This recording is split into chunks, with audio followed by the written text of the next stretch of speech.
tous, c'est Jenny Garden, je suis médium, conférencière, praticienne Reiki et magnétiseuse. Alors aujourd'hui, la vidéo va parler des contrats d'âme. Qu'est-ce que c'est un contrat d'âme?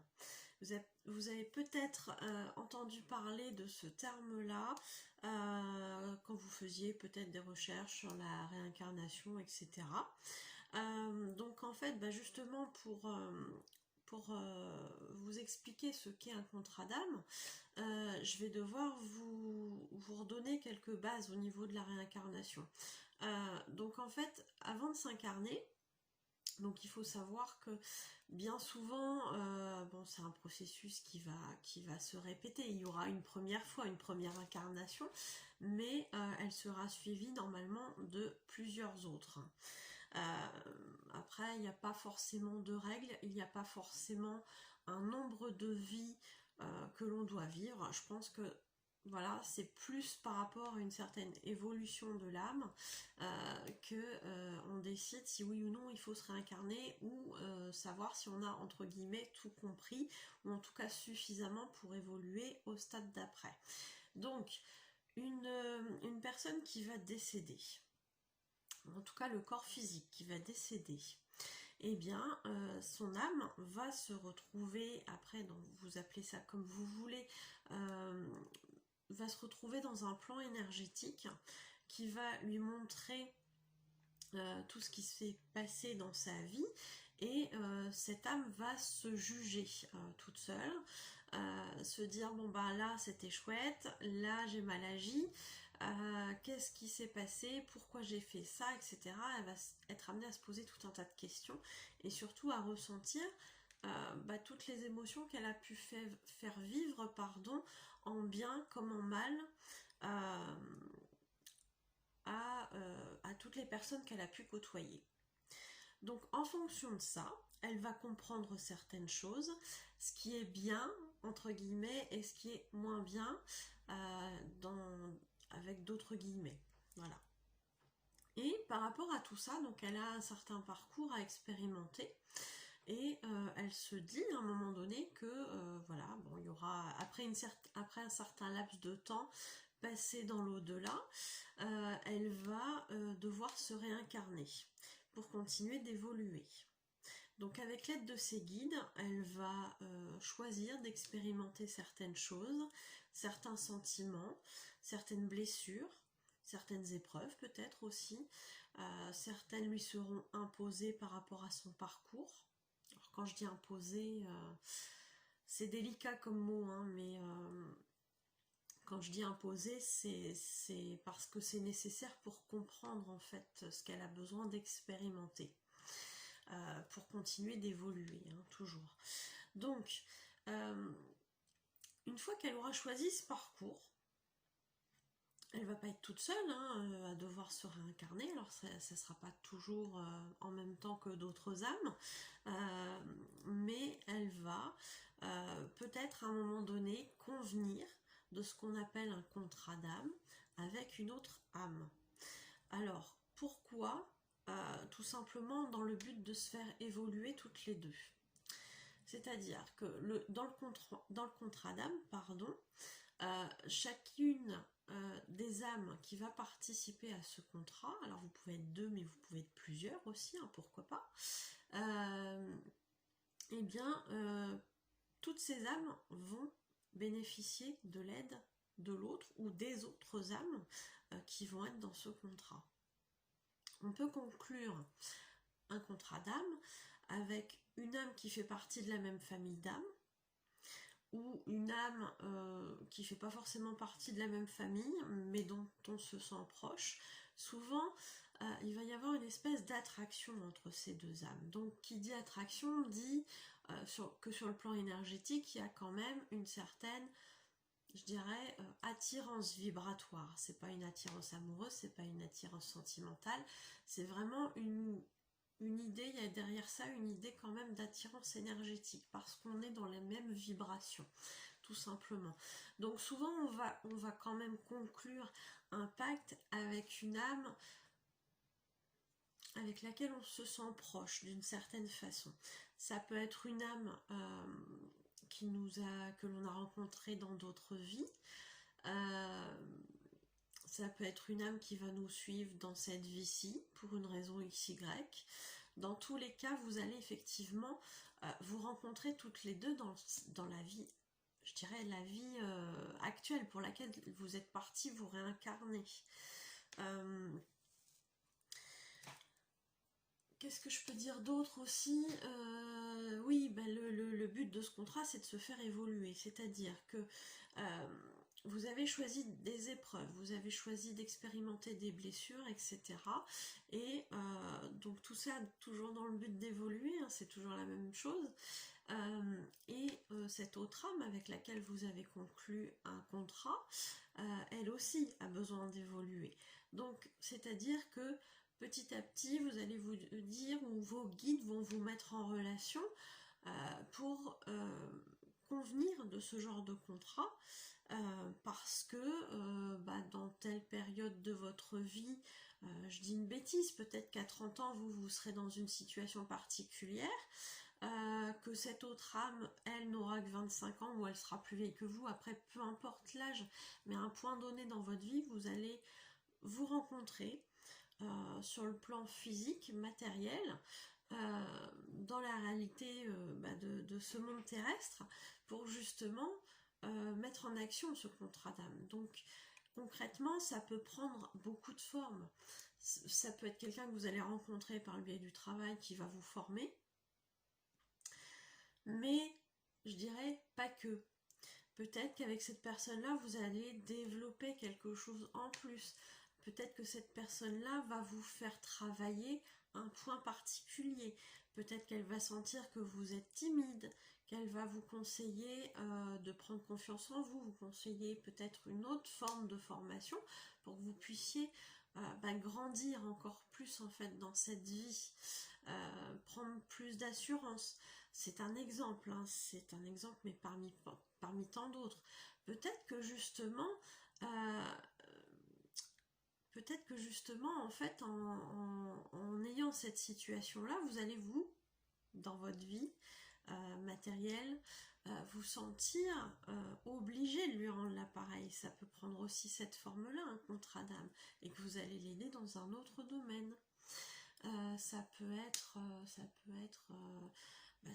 aussi malheureusement des cas beaucoup plus compliqués. Ça peut être un parent qui va battre son enfant parce que l'âme de l'enfant aura décidé de vivre quelque chose de très difficile et aura décidé d'expérimenter le pardon, par exemple.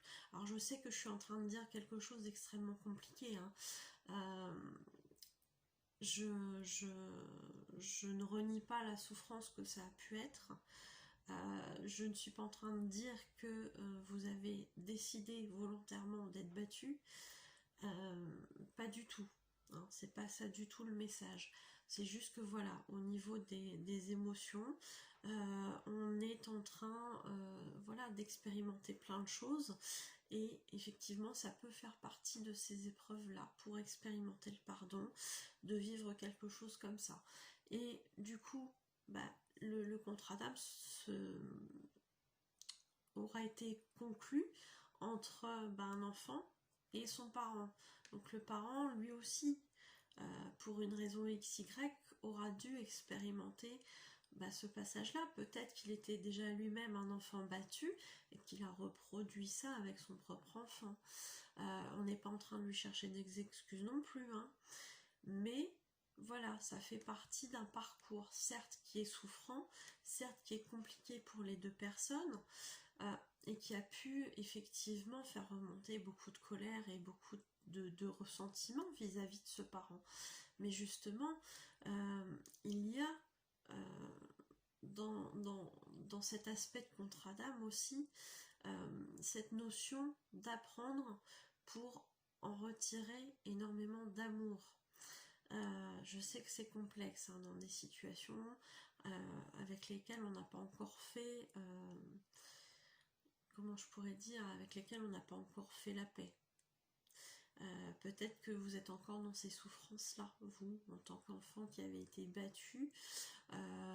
Peut-être que en tant que parent qui avait battu un enfant, vous êtes encore dans des souffrances, dans des schémas qui se répètent, etc. Mais ça, je ne cherche pas d'excuses ou d'explications au fait que vous avez soit fait, soit subi, juste que parfois au niveau spirituel il y a une explication. Donc je sais à quel point ça peut être compliqué d'entendre ce genre de choses. C'est l'exemple qui m'est venu là, donc peut-être qu'il y aura quelqu'un qui aura besoin d'entendre ça. Ce genre de choses peut se travailler aussi en soins, hein. On peut accéder à des libérations, hein, de schémas répétitifs. On peut accéder aussi à des pardons. On n'est pas qu'une seule personne. On n'est pas qu'une seule personne dont la vie commence à la naissance et se termine par le jour de décès. On est aussi une âme qui a vécu des expériences de vie antérieures, dans lesquelles elle a vécu certaines souffrances, qui conditionnent aussi parfois votre vie actuelle. Moi je le vois beaucoup en soins. C'est impressionnant, on s'imagine pas du tout que ça puisse avoir une telle empreinte au niveau de la vie actuelle, mais ça arrive. Je dirais pas chez tout le monde, mais ça arrive parfois dans certains cas. Ça peut créer plein de choses, plein de situations gênantes au quotidien, ça peut créer des phobies, ça peut créer des traumatismes, ça peut créer des blocages. Donc je vous encourage vivement, que ce soit avec moi ou avec quelqu'un d'autre, hein, de toute façon vous serez guidé vers le praticien qui pourra vous aider au moment où vous serez prêt à vous libérer de ce traumatisme là. Bon, c'était une parenthèse, je sais pas trop pourquoi je l'ai fait, j'avais pas forcément prévu de parler de ça. Dans tous les cas, effectivement, les contrats d'âme, ça peut être ce genre de situation. Ça peut être des choses beaucoup plus légères, ça peut être des choses beaucoup plus compliquées. Donc, un contrat d'âme se conclut entre deux voire plusieurs âmes, toujours dans le but de se faire évoluer. Et puis voilà, une fois que souvent on rencontre cette personne, cette âme incarnée dans un corps physique, pour mettre en marche ce processus de contrat. Et puis une fois que ce sera terminé, la personne va disparaître de votre vie, alors d'une certaine façon, soit parce que vous ressentez plus de besoin de contact avec cette personne et c'est pas forcément très grave, soit vous allez avoir des différends qui vont faire que vous vous éloignez. C'est pas forcément grave non plus, toute chose a un sens, hein, je le dis toujours.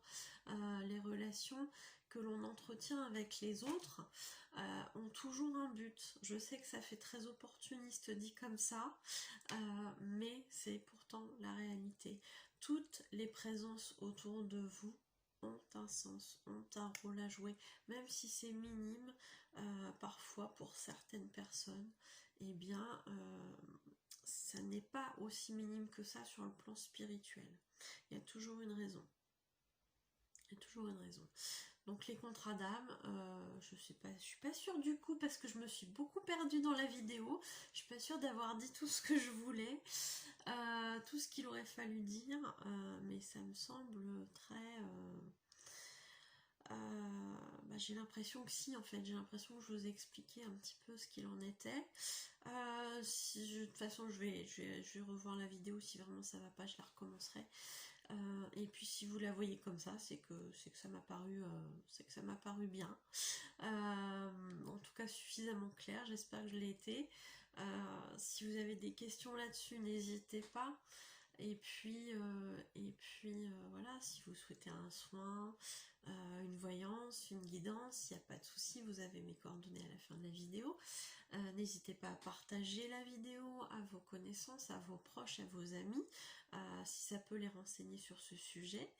Et puis, surtout par rapport à la vidéo, likez, commentez, abonnez-vous à la chaîne, en n'oubliant pas de cliquer sur la clochette pour être prévenu des nouvelles vidéos.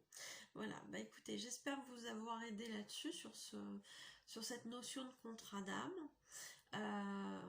Et puis voilà, j'espère que ça vous aura aidé tout simplement. Je vous dis à bientôt, prenez soin de vous. Bonne journée.